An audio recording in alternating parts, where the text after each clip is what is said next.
অনূর্ধ্ব-20 south American চ্যাম্পিয়নশিপে আগামী দিনের উজ্জ্বল বার্তা দিচ্ছে আর্জেন্টিনা। আলোকবর্তিকা হাতে সামনে থেকে নেতৃত্ব দিচ্ছেন ক্লদিও এচেভেরি ও মারিসিও কারিজ্জোরা। শক্তিশালী উরুগুয়ের বিপক্ষে 7 গোলের ম্যাচে শেষ পর্যন্ত জয় নিয়ে মাঠ ছাড়ে আলবি সেলেস্তারা।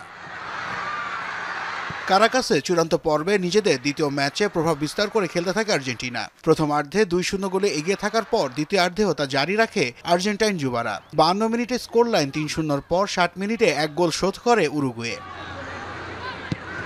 শেষ মুহূর্তে এসে জমে যায় খেলা। 69 মিনিটে 4-1 ব্যবধানে লিড নেওয়ার পর লাভেগা ও নাহুয়েলের দারুণ ফিনিশিংয়ে ম্যাচে ফেরার ইঙ্গিত দিচ্ছিল উরুগুয়ে। তবে শেষ পর্যন্ত 4-3 গোলের জয় নিয়ে মাঠ ছাড়ে আলবি সেলেস্তারা। এদিকে উরুগুয়ে আর্জেন্টিনার হাড্ডাহাড্ডি লড়াইয়ের দিনে ঢিমে তালে জয় পেয়েছে ব্রাজিল অনূর্ধ্ব-20 দল। কলম্বিয়ার বিপক্ষে প্রভাব বিস্তার করে খেলার চেষ্টা করলেও জয় নিয়ে মাঠ ছাড়তে বেশ বেগ পেতে হয় তাদের।